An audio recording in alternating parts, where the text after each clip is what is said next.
नमस्कार साथियों, मैं अनूप पुनिया आप सभी का exam Gurukul by Anoop Puniya YouTube channel पर स्वागत करता हूं। जैसा कि आपको पता है, हम पॉलिटी पढ़ रहे हैं और पॉलिटी की इस सीरीज में हम पार्लियामेंट का टॉपिक पढ़ रहे हैं। और पार्लियामेंट के टॉपिक में पिछली क्लास में हमने स्टार्ट किया था speaker and deputy speaker in Lok Sabha, यानी लोकसभा में अध्यक्ष और उपाध्यक्ष। ठीक है, तो पिछली क्लास में हम स्टार्ट कर चुके थे कि अध्यक्ष का या लोकसभा में अध्यक्ष का क्या रोल रहता है, भूमिका रहती है, क्या उनके पास शक्ति होती है और क्या उनके कार्य होते हैं। तो उसी को हम आगे बढ़ाते हैं और अब देखते हैं आगे क्या होता है। तो जो अगला फंक्शन है या बोले तो अगली जो पावर है एक अध्यक्ष के पास, लोकसभा के अध्यक्ष के पास क्या है, कोई भी अगर मनी बिल है, क्या है, कोई मनी बिल है या धन विधेयक है, क्या है, धन विधेयक है, वो सर्टिफाई किया जाता है बाय स्पीकर। ठीक है, यानी अध्यक्ष द्वारा प्रमाणित किया जाता है, अध्यक्ष द्वारा प्रमाणित किया जाता है। क्या प्रमाणित किया जाता है कि it is the money bill और नोट, मनी बिल और नोट कि यह धन विधेयक है या नहीं। ठीक है, किसके द्वारा, अध्यक्ष के द्वारा यह प्रमाणित किया जाता है। यानी जो धन विधेयक आता है वो प्रेसिडेंट की प्रायर परमिशन के बाद फिर क्या है, लोकसभा में आता है और लोकसभा में पहले उसको स्पीकर या अध्यक्ष ये प्रमाणित करते हैं कि ये धन विधेयक है या नहीं। अगर वो मना कर दे कि ये धन विधेयक नहीं है तो क्या है, वो फिर लोकसभा में नहीं आएगा। ठीक है, और जो उनके द्वारा जो डिसीजन दिया जाता है वो क्या होता है, फाइनल होता है। His decision is final. ठीक है, यानी उनका निर्णय अंतिम होता है। किसके बारे में, धन विधेयक के बारे में उनका निर्णय अंतिम होता है। ठीक है, क्या होता है, उनका निर्णय अंतिम होता है।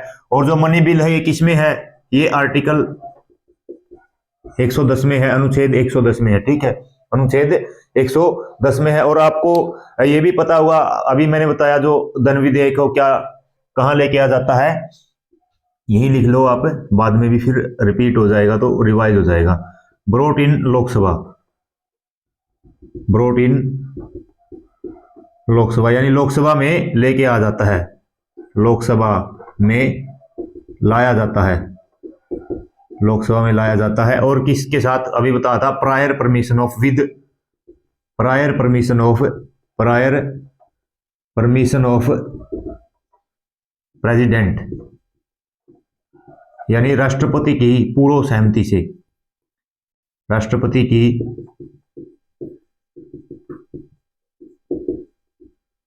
पूर्व सहमति से। ठीक है, तो ये था धन विधेयक के जो संबंध में जो स्पीकर के पास क्या पावर होती है। ठीक है, तो क्या पावर होती है, स्पीकर उसको सर्टिफाई करता, उसको प्रमाणित करता कि कोई विधेयक या कोई बिल धन विधेयक है या नहीं।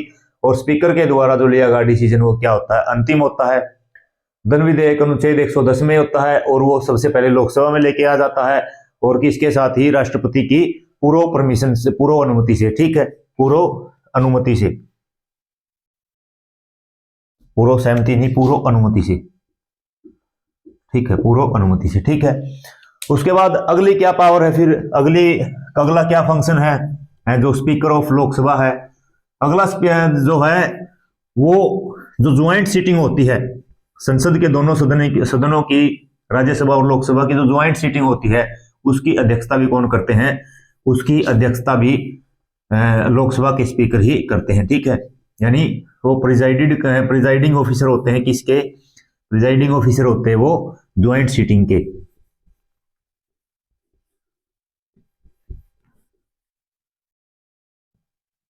क्या करते हैं, स्पीकर ऑफ लोकसभा।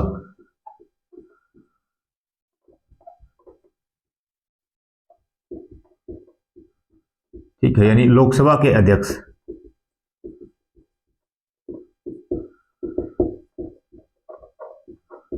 लोकसभा के अध्यक्ष क्या करते हैं? Presided over the joint seating of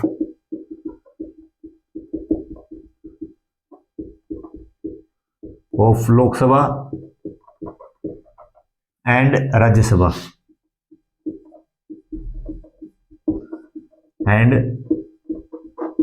ठीक है। यानी राज्यसभा तथा लोकसभा की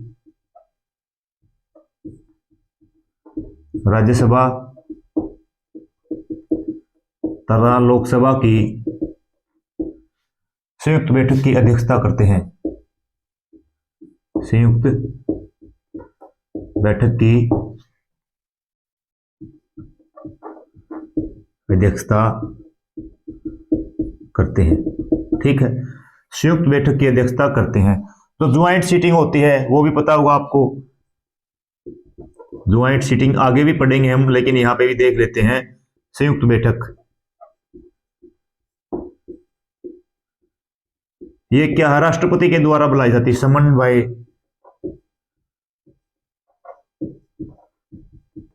प्रेसिडेंट, ठीक है। यानी राष्ट्रपति द्वारा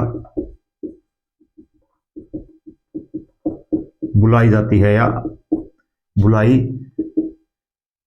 जाती है, आहूत की जाती है जिसको अगर बोले तो, ठीक है। राष्ट्रपति के द्वारा बुलाई जाती है। कब बुलाई जाती है? अगर राज्यसभा और लोकसभा के बीच में गतिरोध पैदा हो जाए किसी विधेयक को लेके, साधारण विधेयक को लेके, ठीक है। यानी टू रिजोल्व द या to settle the dispute, to settle the deadlock, ठीक है। गतिरोध पैदा हो जाए, यानी इसलिए बुलाई जाती है to settle the deadlock on ordinary bill, यानी किसके ऊपर? जो साधारण विधेयक,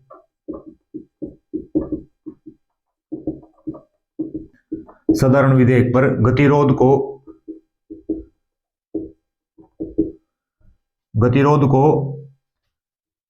मतलब गतिरोध, साधारण विधेयक पर गतिरोध दूर करने के लिए, गतिरोध दूर करने के लिए, ठीक है। गतिरोध का मतलब क्या है? जो ज्वाइंट सीटिंग है, सबसे पहले तो सिर्फ और सिर्फ किस पे? साधारण विधेयक के ऊपर ही लेके आई जाती है, ऑर्डिनरी बिल के ऊपर लेके आई जाती है। ना तो ज्वाइंट सीटिंग हो सकती मनी बिल के ऊपर, ना ज्वाइंट सीटिंग हो सकती कॉन्स्टिट्यूशनल अमेंडमेंट बिल के ऊपर, यानी संविधान संशोधन विधेयक और धन विधेयक के मामले में कोई संयुक्त बैठक राष्ट्रपति नहीं बुला सकते, ठीक है। तो सबसे जो इंपॉर्टेंट बात यहाँ पे क्या है? सिर्फ और सिर्फ साधारण विधेयक पे ही क्या है जो ज्वाइंट सीटिंग राष्ट्रपति बुला सकते हैं। डेडलॉक का मतलब क्या है? जैसे कोई विधेयक है, मान लो पहले राज्यसभा में आता है और राज्यसभा में पास हो जाता है, उसके बाद वो लोकसभा में जाएगा। कई बार क्या होता है, एक सदन में पास होने के बाद कोई विधेयक को दूसरे सदन में पारित नहीं किया जाता, और लंबे समय तक क्या है, फिर वहां पे दोनों जो हाउसेज हैं, दोनों सदन हैं, उनमें एक गतिरोध पैदा हो जाता है। तो उस समय में अगर राष्ट्रपति उचित समझे तो वो दोनों सदनों की संयुक्त बैठक बुला सकते हैं। ये संयुक्त बैठक आर्टिकल 108 के तहत बुलाई जाती है। इसको हम आगे भी पढ़ेंगे, लेकिन यहाँ पे अगर ज्वाइंट सीटिंग का जो थोड़ा सा डिस्कस हुआ तो मैंने सोचा फिर ये भी बता देता हूँ, आगे भी आपको रिवाइज हो जाएगा, ठीक है। क्योंकि एक दो तीन बार अगर आपको रिवाइज होगा, आपके क्लास नोट्स में हो जाएगा, तो आपको फिर ये चीजें क्या है, बिल्कुल परमानेंट आपके दिमाग में बैठ जाएंगी, ठीक है। तो ये है डेडलॉक को, सामान्य जो ऑर्डिनरी बिल है उसके जो डेडलॉक है उसको दूर करने के लिए, गतिरोध को दूर करने के लिए, ठीक है। तो ये क्या थी, इंपॉर्टेंट है ये, कई बार क्वेश्चन पूछा जाता है, बहुत बार क्वेश्चन पूछा जा सकता है कि जो ज्वाइंट सीटिंग की अध्यक्षता कौन करता है? तो कौन करता है? स्पीकर ऑफ लोकसभा, ठीक है। कौन करता है? Speaker of Lok Sabha. अब देख लेते हैं, अगर मान लो स्पीकर ऑफ लोकसभा की जो पोस्ट है वो खाली हो, भाई वैकेंट है जो लोकसभा के अध्यक्ष का पद, तो उसके बाद ज्वाइंट सीटिंग कौन करेगा? तो इसको सीरीज देखते हैं कि कौन करेगा, उसके बाद कौन करेगा, उसके बाद कौन करेगा, ठीक है। तो सीरीज को देखते हैं, आइए कौन कौन अध्यक्षता करता है। और ये भी इंपॉर्टेंट है, ये भी कई बार पूछे जा चुके हैं एग्जाम्स में। जो संसद का टॉपिक है, हर पॉइंट से कभी ना कभी किसी न किसी एग्जाम में, चाहे यूपीएससी का हो, स्टेट पीसीएस का, एसएससी का, रेलवे का, कोई भी एग्जाम हो, किसी भी स्टेट का एग्जाम हो, कहीं ना कहीं से क्वेश्चन पूछा जा चुका है हर पॉइंट से। तो इसलिए जो संसद का टॉपिक है वो क्या है? संसद का टॉपिक बहुत ज्यादा इंपॉर्टेंट है, ठीक है। तो अब देख लेते हैं, सीरीज देख लेते हैं क्रम किसका, ज्वाइंट सीटिंग का। ज्वाइंट सीटिंग जो संयुक्त बैठक है, संयुक्त बैठक प्रिजाइडेड बाय, यानी अध्यक्षता किसके द्वारा की जाती है, ठीक है, किसके द्वारा अध्यक्षता की जाती है। तो सबसे पहले तो मैंने क्या बताया, speaker of Lok Sabha, speaker of Lok Sabha, Lok Sabha का अध्यक्ष क्या करेगा, उसकी जो अध्यक्षता करेंगे। अगर मान लो ये वैकेंट है, उसके बाद कौन आता है फिर, deputy speaker of, deputy speaker of Lok Sabha, जो लोकसभा का उपाध्यक्ष है, लोकसभा का उपाध्यक्ष, ठीक है। अगर मान लो लोकसभा के अध्यक्ष का पद भी खाली है, उपाध्यक्ष का पद भी खाली है, तो फिर कौन करेगा, फिर डिप्टी चेयरमैन ऑफ राज्यसभा, ठीक है, यानी राज्यसभा का उपसभापति, उप सभापति, ठीक है। मान लो तीनों ही पोस्ट खाली है, लोकसभा का अध्यक्ष का पद भी खाली है, उपाध्यक्ष का पद भी खाली है, राज्यसभा के उपसभापति का पद भी खाली है, तो मेंबर डिसाइडेड बाय, यानी person decided by members, person by members, यानी सदस्यों द्वारा,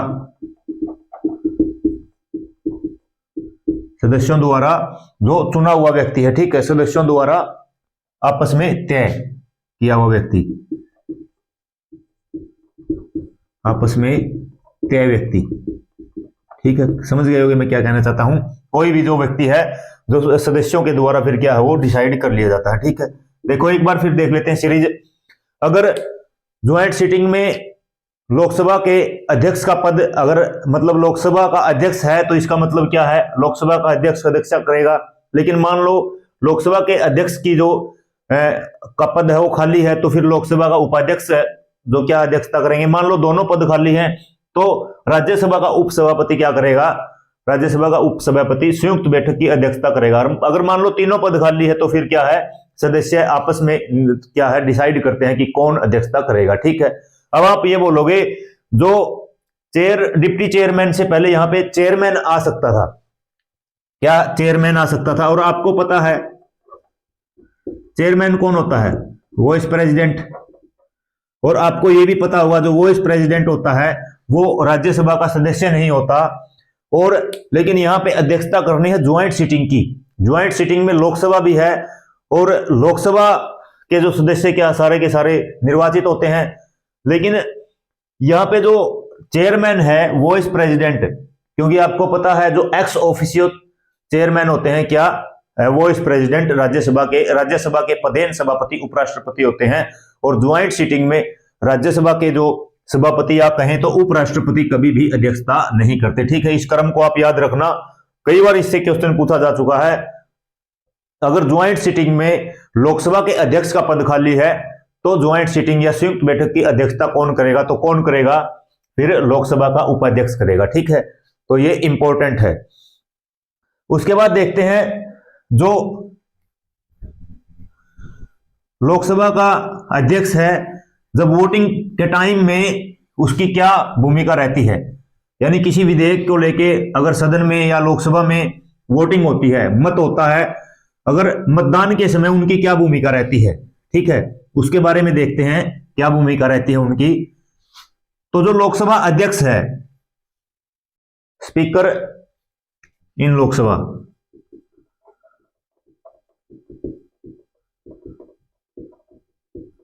ठीक है, लोकसभा अध्यक्ष,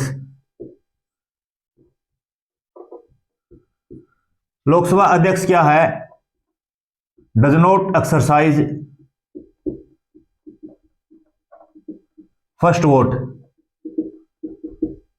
वोट, यानी वो क्या है, प्रथम मत का प्रयोग नहीं करते, प्रयोग नहीं करते। ठीक है, किसका प्रयोग नहीं करते, वो प्रथम मत का प्रयोग नहीं करते।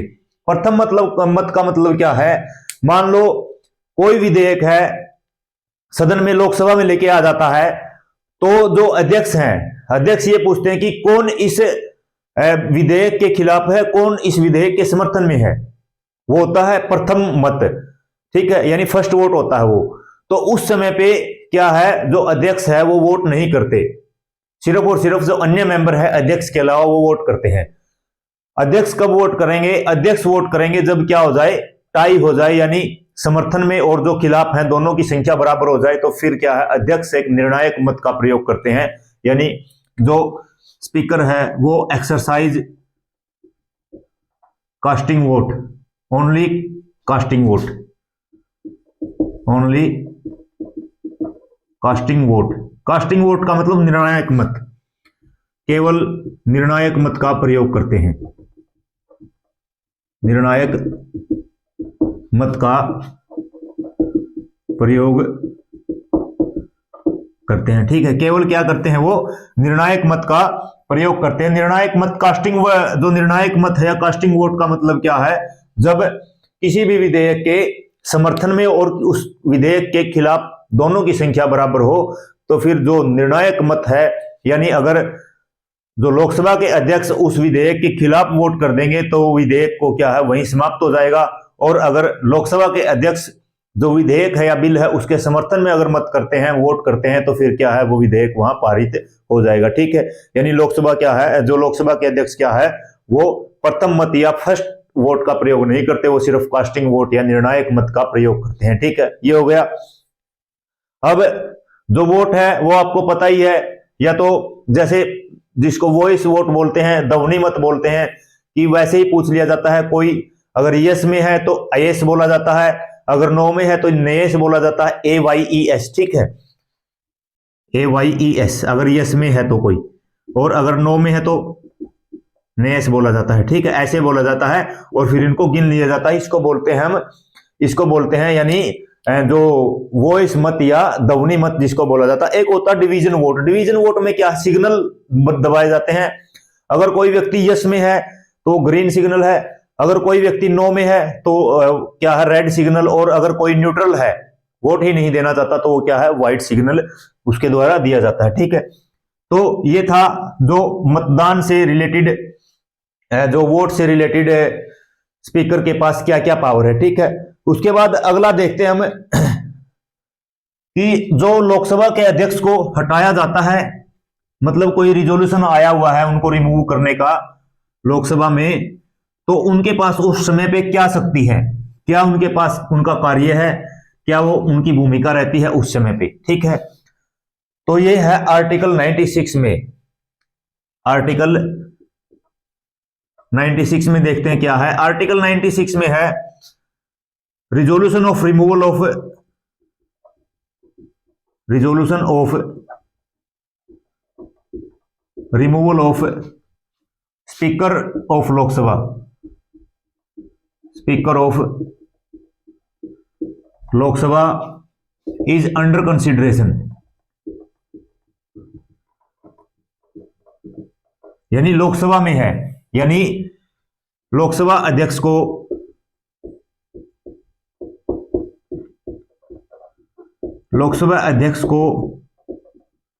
हटाने का प्रस्ताव, हटाने का प्रस्ताव क्या है, लोकसभा में लाया जाता है। ठीक है, लोकसभा में लाया जाता है। तो उस समय पे जो अध्यक्ष है वो सदन की अध्यक्षता नहीं करेंगे। ठीक है, यानी that time,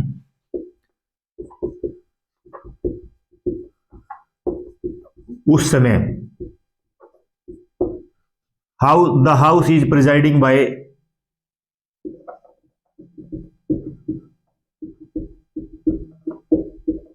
deputy speaker, deputy speaker, यानी उस समय सदन की अध्यक्षता कौन करते हैं? उपाध्यक्ष करते हैं। उपाध्यक्ष करते हैं, ठीक है। यानी जब जो अध्यक्ष को हटाने का प्रस्ताव लेके आ जाता है और उस समय सदन में जो अध्यक्ष है वो सदन की अध्यक्षता नहीं कर सकते, वो सिर्फ और सिर्फ क्या करते हैं? वो सिर्फ और सिर्फ जो मतलब अध्यक्षता कौन करते हैं? अध्यक्षता करते हैं डिप्टी स्पीकर या उपाध्यक्ष, ठीक है। और क्या है? He does not exercise casting vote, क्योंकि वो अध्यक्षता ही नहीं करेंगे तो कास्टिंग वोट का प्रयोग कैसे करेंगे? यानी वह निर्णायक मत का प्रयोग भी नहीं कर सकता, निर्णायक मत का प्रयोग नहीं कर सकते, ठीक है। यानी निर्णायक मत का प्रयोग भी नहीं करें क्योंकि वो अध्यक्षता ही नहीं कर रहे सदन के, ठीक है। तो और क्या कर सकते हैं? वो फर्स्ट वोट का प्रयोग कर सकते हैं। He can vote only first vote, सिर्फ प्रथम मत का प्रयोग कर सकते हैं, प्रथम मत का प्रयोग कर सकते हैं। और वो क्या है? वो जो सदन की प्रक्रिया है यानी सदन की कार्यवाही है उसमें एक जो आम सदस्य होता है सदन का उसकी तरह क्या करेंगे? वो भाग लेंगे, ठीक है। यानी he can speak in house, he can speak in house and take part in proceedings of house, takes part in proceedings of house as an ordinary member, ordinary member, ठीक है। यानी वह जो सदन में भाषण तथा सदन की प्रक्रिया में भाग, सदन की प्रक्रिया में भाग एक सामान्य सदस्य के रूप में लेते हैं, सामान्य सदस्य के रूप में, सामान्य सदस्य के रूप में लेते हैं, के रूप में लेते हैं, ठीक है। यानी और सेम बात किसके ऊपर अप्लाई है? उपाध्यक्ष के ऊपर। अगर उपाध्यक्ष को जो हटाने का प्रस्ताव सदन में लेके आ जाता है तो फिर क्या है? सदन भी कभी मतलब जो हाउस की क्या नहीं कर सकते? अध्यक्षता नहीं कर सकते। यानी उस समय पे अध्यक्ष क्या करेंगे? अध्यक्षता करेंगे। और वो भी क्या है? अगर वो कास्टिंग वोट नहीं कर डाल सकते क्योंकि वो अध्यक्षता ही नहीं कर सकते, वो फर्स्ट वोट का प्रयोग करते हैं। और वो क्या है? वो सदन में एक आम सदस्य की तरह भाषण दे सकते हैं और सदन की कार्यवाही में भाग ले सकते हैं, ठीक है। सदन में भाषण और सदन की प्रक्रिया में सामान्य सदस्य की तरह वो भाग लेते हैं, ठीक है। उसके बाद और क्या है? अगली पावर है, मैंने शायद पहले भी बताई होगी, मुझे ध्यान में नहीं है। आर्टिकल 96 इंपॉर्टेंट है, इसको याद रखना। ये कई बार क्वेश्चन पूछा जाता है कि जब लोकसभा के अध्यक्ष को हटाने का प्रस्ताव लोकसभा में होता है तो क्या लोकसभा के अध्यक्ष अध्यक्षता कर सकते हैं? नहीं कर सकते। क्या वो फर्स्ट वोट कास्टिंग वोट डाल सकते हैं? नहीं डाल सकते। क्या वो फर्स्ट वोट डाल सकते हैं? बिल्कुल डाल सकते हैं। और क्या वो सामान्य सदस्य की तरह सदन की प्रक्रिया में भाग ले सकते हैं? बिल्कुल ले सकते हैं। और क्या वो जो सदन की प्रक्रिया में भाग ले सकते हैं और सदन में क्या सामान्य जो सदस्य है उसकी तरह बोल सकते हैं? बिल्कुल एक सामान्य सदस्य की तरह ही क्या करेंगे? वो सदन में पार्टिसिपेट करते हैं, ठीक है। और सेम की सेम प्रक्रिया किसके लिए भी है? डिप्टी स्पीकर के लिए भी है। मैं उसको अलग से नोट नहीं करवा रहा क्योंकि सेम प्रक्रिया, ठीक है। तो अगला क्या है? जो स्पीकर है, अगली जो पावर क्या है? स्पीकर है जो, यानी अध्यक्ष है, ठीक है। वो क्या करते हैं? Decides the question of disqualification of member, disqualification of members, ठीक है। Decides the question of disqualification of members arising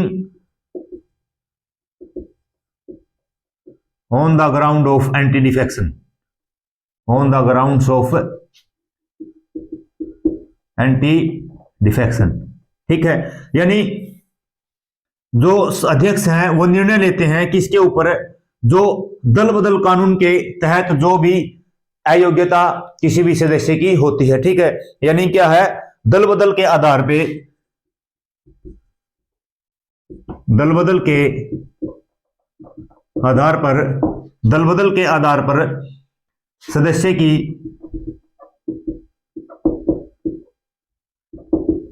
अयोग्यता का निर्णय कौन लेते हैं, वो स्पीकर या अध्यक्ष लेते हैं। ठीक, और उनका जो डिसीजन होता है वो क्या होता है, फाइनल होता है। लेकिन जो उनकी अयोग्यता के को जो दल बदल के आधार पे जो अयोग्यता का निर्णय होता है वो क्या है, अंडर जुडिशियल रिव्यू होता है ये। ठीक है, इसको जरूर याद करना आप, ये क्या होता है सारा का सारा अंडर जुडिशियल रिव्यू, यानी न्यायिक पुनरावलोकन के अंतर्गत आता है।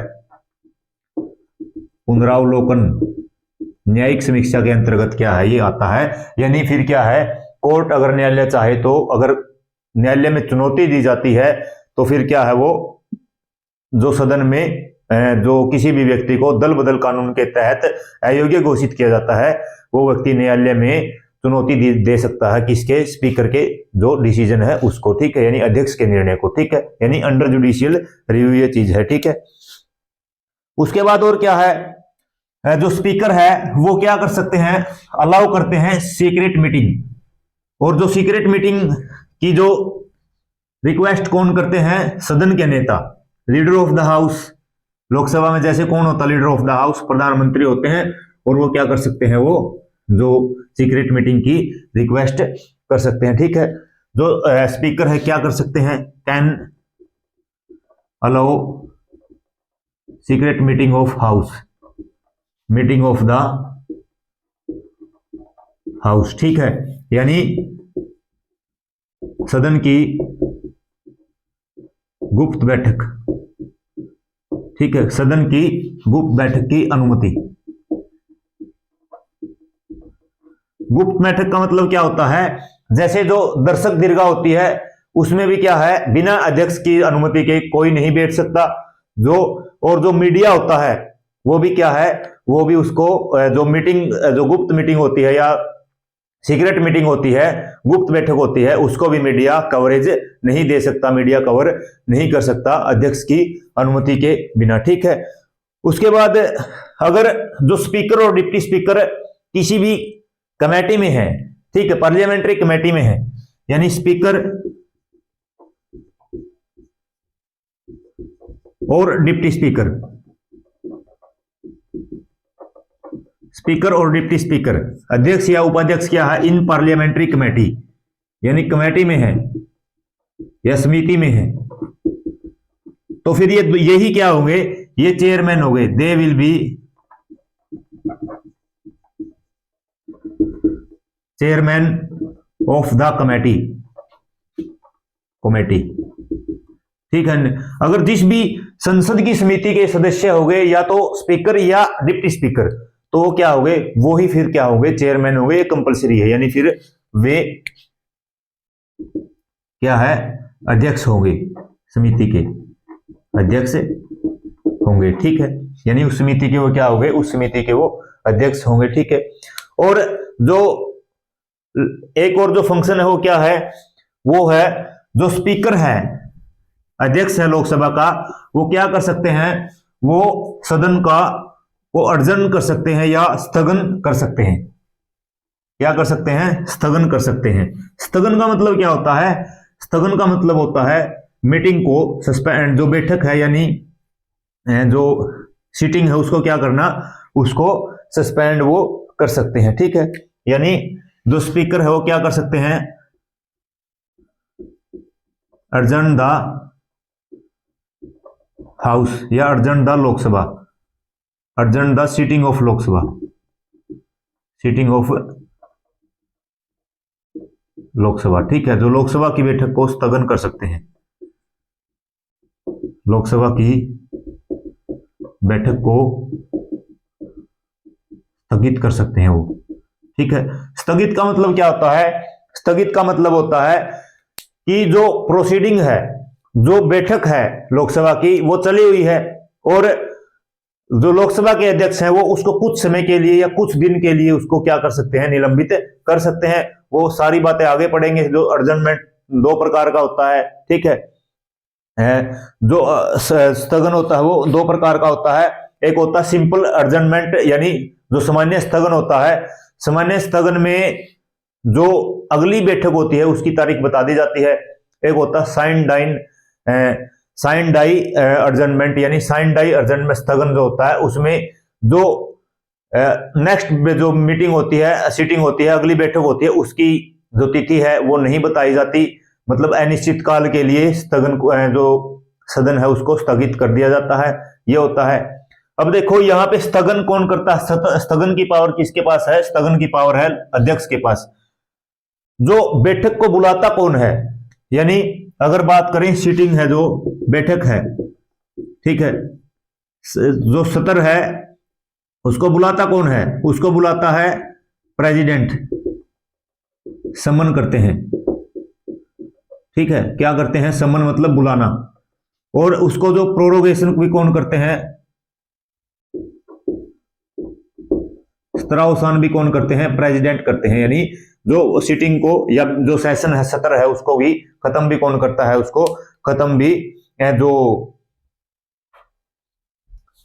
क्या किसके द्वारा किया जाता है? पार्लियामेंट के द्वारा किया जाता है। ठीक है, सिटिंग की जगह आप सेशन कर लो। यहाँ पे सेशन, सत्र को स्थगित करना। ठीक है, सेशन। ठीक है, उसके बाद अगला क्या है? जो अगला है मैंने बताया था जो रिमूवल है। ये एक दो पॉइंट आप इनको वैसे ही नोट कर लीजिए, मतलब नोट करने की इतनी ज्यादा जरूरत नहीं, इंपॉर्टेंट नहीं है। जो resolution of removal of speaker in Lok Sabha, Lok Sabha के जो अध्यक्ष को हटाने का जो प्रस्ताव होता है, उसके लिए कम से कम 50 सदस्यों के द्वारा वो क्या होना चाहिए? समर्थित होना चाहिए। यानी 50 जो सदस्य हैं उसके समर्थन में होने चाहिए। ठीक है, यानी जो रिजोल्यूशन है, लिख ही देता हूं मैं, resolution of removal of speaker. ठीक है, यानी अध्यक्ष को जो हटाने का प्रस्ताव है वो क्या होना चाहिए? Supported by 50 members, at least 50 members, यानी कम से कम 50 सदस्यों द्वारा वो समर्थित होना चाहिए। ठीक है, और जो सैलरी और अलाउंस है स्पीकर की सैलरी और अलाउंस है, सैलरी एंड अलाउंसेज, वेतन और भत्ते, वो डिसाइड किए जाते हैं by parliament, decided by parliament. ठीक है, किसके द्वारा? संसद के द्वारा तय किए जाते हैं। हिंदी में आप नोट कर लेना। ये तो क्या है? जो स्पीकर अध्यक्ष के को हटाने का जो प्रस्ताव होता है वो कम से कम 50 सदस्यों के द्वारा समर्थित होना चाहिए। और जो अध्यक्ष के वेतन और भत्ते हैं वो जो संसद के द्वारा तय किए जाते हैं। ठीक है, और कहां से जो चार्ज किए जाते हैं? From consolidated fund of India, from consolidated fund of India, Bharat की संचित निधि से उनको क्या किया जाता है? चार्ज किया जाता है। ठीक है, अब देखो जो स्पीकर है बहुत हायर पोस्ट होती है, ये 7th रैंक होती है हमारे देश में। कौन सी? 7th रैंक होती है ये। ठीक है, 7वीं जो पोजीशन हायर, जो 7th हाईएस्ट पोजीशन होती है वो किसकी होती है? वो स्पीकर की होती है। ठीक है, किसकी होती है? वो स्पीकर की होती है। अब एक होता है प्रोटाइम स्पीकर, इसको नोट कर लेते हैं थोड़ा सा। प्रोटाइम स्पीकर के बारे में भी, स्पीकर प्रोटाइम जिसको बोला जाता है,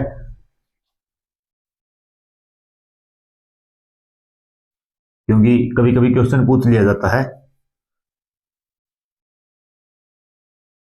स्पीकर प्रोटाइम,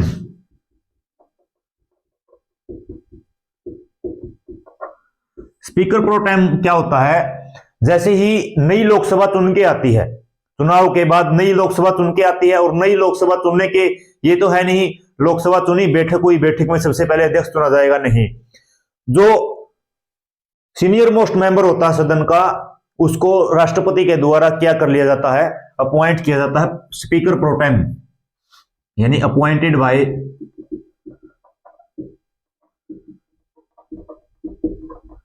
प्रेसिडेंट, यानी राष्ट्रपति द्वारा नियुक्त किया जाता है। और किसको नियुक्त किया जाता है? सीनियर मोस्ट मेंबर को, सीनियर मोस्ट मेंबर,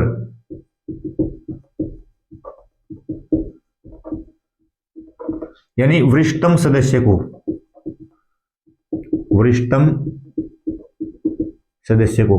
जो सबसे वरिष्ठ सदस्य होता है, सबसे सीनियर जो मेंबर होता है, उसको ही राष्ट्रपति के द्वारा प्रोटेम स्पीकर प्रोटेम चुन लिया जाता है। ठीक है।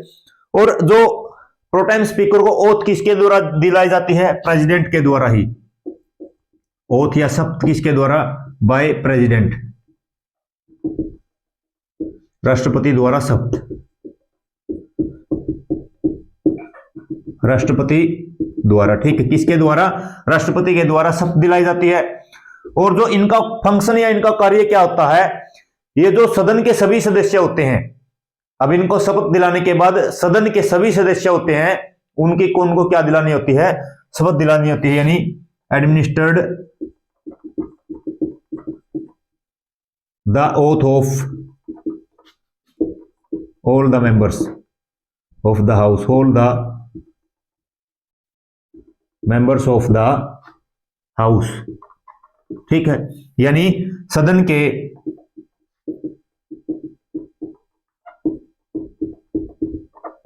सभी सदस्य को शपथ दिलाते हैं। ठीक है, अब सभी सदस्यों को शपथ दिला दी जाती है।